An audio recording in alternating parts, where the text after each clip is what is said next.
नमस्कार विदर्भवासियांनो, आज पुन्हा एकदा विदर्भ मान्सून या यूट्यूब चॅनलमध्ये आपले खूप खूप स्वागत आहे। तर आज दिनांक 29 नोव्हेंबर म्हणजे शुक्रवार। तर पुढील आठवडाभर विदर्भात नेमकं वातावरण कसं राहणार आहे, कारण की एक शक्यता अशी आहे की जवळपास 3 तारखेपासून म्हणजे 2-3 तारखेपासून विदर्भाच्या काही भागात पाऊस होऊ शकतो आणि अचानकपणे हे वातावरणात जो बदल झाला त्याचा विस्तृत आढावा आपण आजच्या या भागामध्ये घेणार आहोत। तर आता नेमकं बघूया आपण की पुढच्या आठवडाभर विदर्भातील वातावरण कसं राहणार आहे। परंतु तत्पूर्वी आपण जर अद्यापही विदर्भ मान्सून चॅनल जर सबस्क्राइब केलं नसेल तर विदर्भातील हवामानाचे ताजे अंदाज मिळण्यासाठी आपण विदर्भ मान्सून हे चॅनल सबस्क्राइब करा आणि आपल्या लाईकचा पाऊस पडू द्या। इकडे वाशिम, अकोला, बुलढाणा आणि यवतमाळ या जिल्ह्यामध्ये उद्या आणि परवा प्रचंड थंडीची लाट राहू शकते। उर्वरित विदर्भातही कमी अधिक प्रमाणात थंडीची लाट कायम आहे। गोंदिया जिल्ह्यात मात्र फार मोठ्या प्रमाणात परवापासून थंडीची लाट आहे आणि पुढचे 2 दिवस ही कायम राहणार आहे, अशी एकंदरीत परिस्थिती आहे। 31 तारखेनंतर मात्र जवळपास विदर्भामध्ये एक ढगाळी वातावरण निर्माण होत आहे आणि त्याचमुळे 31 तारखेनंतर म्हणजे 1 तारखेच्या जवळपास विदर्भातील ही थंडीची लाट कमी होईल आणि त्याची तीव्रता अतिशय कमी होऊ शकते पुढचे आठवडाभर। म्हणजे एकंदरीत पुढील 1 तारखेपासून तर 6 ते 7 तारखेपर्यंत विदर्भात थंडीचा प्रमाण एकदम कमी होईल। याचाच अर्थ 1 ते 7 पर्यंत विदर्भात ढगाळी वातावरण आणि पावसाची शक्यता अधिक आहे। तर यासाठी आपण सर्वप्रथम IMDने हे जे सॅटेलाइट इमेज प्रसारित केली आहे त्या संदर्भात जर माहिती घेतली तर आपल्या लक्षात येईल की पावसाचं वातावरण का निर्माण होणार आहे। त्याचं कारण असं आहे की बंगालच्या सागरात एक वादळी परिस्थिती निर्माण झाली आहे। फेंगल नावाचं हे वादळ आहे आणि हे चक्रीवादळात रूपांतर होऊ शकते। याची तीव्रताही मोठ्या प्रमाणात पुढचे 2 दिवसानंतर वाढू शकते अशी शक्यता आहे। जवळपास याचा जो प्रवास राहणार आहे तर हा या बाजून असा इकडे तामिळनाडूकडून हे अरबी समुद्रात जाऊ शकते। त्यामुळं जवळपास 30 तारखेला म्हणजे उद्या हे तामिळनाडूच्या किनारपट्टीवर धडकेल आणि त्यानंतर हे या मार्गे असं अरबी समुद्रात जाईल। तर याचा उरलेला अंश जो आहे तर हा उरलेला अंश विदर्भाच्या आणि महाराष्ट्राच्या काही भागात सरकू शकतो। त्यामुळं 1 तारखेनंतर किंवा 2 तारखेनंतर विदर्भाच्या अनेक भागात हलका ते मध्यम स्वरूपाचा पाऊस होण्याची शक्यता आहे। तर आपण बघतो की हे वादळ या भागातून असं बंगालच्या सागरातून इकडे अरबी समुद्रात जाईल, पण सोबतच आपण बघतो की उरलेला अंश जो आहे त्याचा हा 2 तारखेनंतर विदर्भाच्या भागावर येणार आहे आणि यामुळेच विदर्भात अनेक ठिकाणी 2 तारखेपासून तर 6-7 तारखेपर्यंत हलका मध्यम स्वरूपाचा पाऊस होण्याची शक्यता आहे। तर आपण या मॉडेलमध्ये बघतो आहे की जवळपास म्हणजे 30-31 तारखेनंतर विदर्भाच्या भागात हे वातावरण सक्रिय होऊ शकते, कारण की बंगालच्या सागरात हे जे चक्रीवादळ तयार झालेलं आहे आणि हे चक्रीवादळ 30 तारखेला इथे धडकेल आणि त्यानंतर 1 तारखेपासून विदर्भाच्या विशेषतः गडचिरोली, चंद्रपूर, गोंदिया या भागातून हे 1-2 तारखेला आपल्या भागात प्रवेश करणार आहे विदर्भात।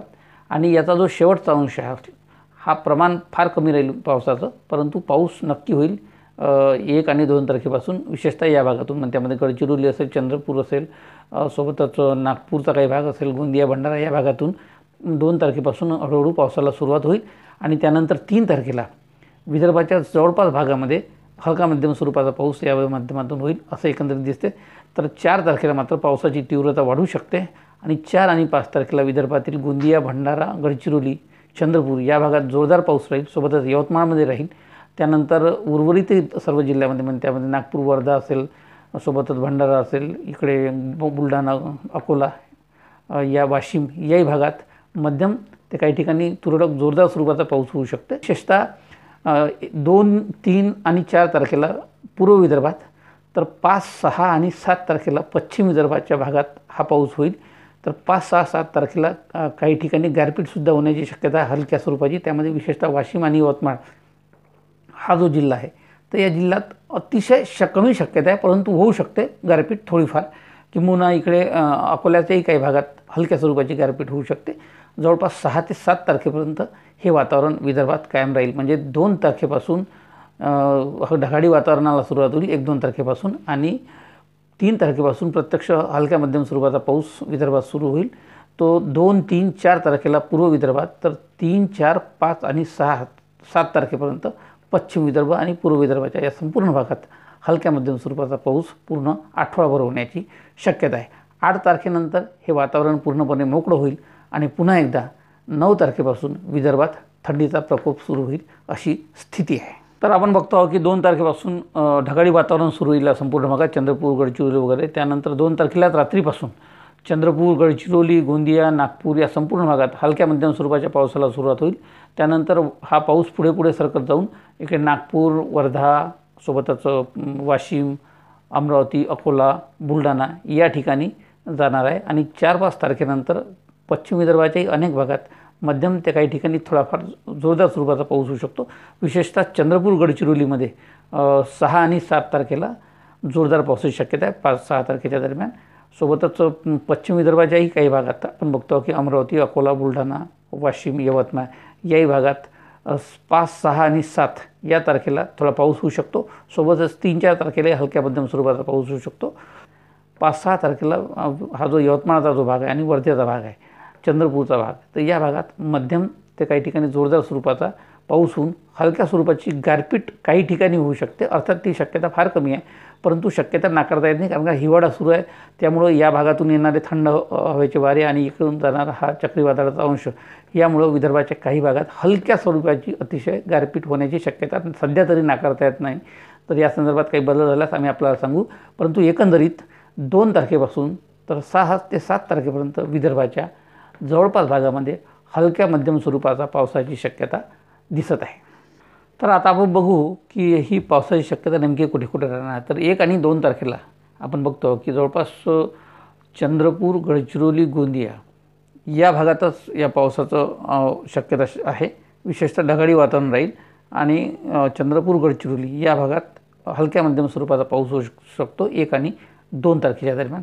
यानंतर मात्र या पावसाची तीव्रता जी आहे तर ही याही भागात पोहोचेल आणि जवळपास 2 तारखेच्या सायंकाळपासून किंवा 3 तारखेपासून विदर्भाच्या अन्य भागातही पावसाला सुरुवात होण्याची शक्यता आहे. तर आपण बघतो की 2 तारखेपासून तर 6 तारखेच्या दरम्यान आपण बघतो की कोणत्या भागात किती पाऊस होणार आहे. तर आपण बघतो की चंद्रपूर, गडचिरोली, गोंदिया, भंडारा या भागात पावसाचा जोर अधिक राहणार आहे. सोबतच यवतमाळ जिल्हा, वाशिम जिल्हा याही भागात पावसाचा जोर अधिक राहू शकते. तुलनेने बुलढाणा, अकोला आणि अमरावती या भागात तो जोर कमी राहील. पाऊस नक्की येईल हलक्या मध्यम स्वरूपाचा. सोबतच वर्धा जिल्ह्याची अनेक भागात मध्यम ते जोरदार स्वरूपाचा पाऊस होऊ शकतो. सर्वात कमी पावसाचा जो राहील तो नागपूर वगैरे भागात राहू शकते. इथे पावसाचं प्रमाण थोडं कमी राहू शकते किंवा अतिशय हलक्या प्रमाणात नागपूर जिल्ह्यात पाऊस होईल. बाकी उर्वरित विदर्भाच्या जवळपास जिल्ह्यामध्ये हलक्या मध्यम ते काही ठिकाणी थोडा जोरदार स्वरूपाचा पाऊस होण्याची शक्यता आहे. तर अशा पद्धतीने जवळपास पुढचे 2 दिवस म्हणजे 29-30 ही मोठ्या प्रमाणात थंडी आपल्याला विदर्भाच्या अनेक भागात जाणवणार आहे.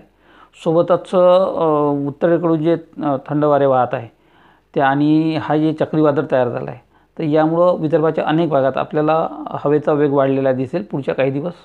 आणि त्यानंतर 2 तारखेनंतर विदर्भाच्या बहुतांश भागामध्ये हलक्या मध्यम स्वरूपाचा तर काही ठिकाणी तुरळक स्वरूपाचा पाऊस होईल. आणि हा पाऊस 7 तारखेपर्यंत किंवा 8 तारखेपर्यंतही चालू शकतो अशी स्थिती आहे. म्हणजे जवळपास पुढच्या आठवडाभर विदर्भात हे ढगाळी वातावरण आणि पावसाची स्थिती राहणार आहे. त्यामुळे विदर्भातील शेतकऱ्यांनी या परिस्थितीचा अंदाज घेऊन आपल्या शेतीचं नियोजन करावं एवढंच आव्हान या निमित्तानं आपणास करतो. आणि आजच्या भागात इथेच थांबतो. पुढील नवीन माहितीसाठी नवीन भागात भेटू. तोपर्यंत आपण आम्हाला रजा द्यावी. नमस्कार, धन्यवाद. जय हिंद, जय भारत, जय महाराष्ट्र, जय विदर्भ.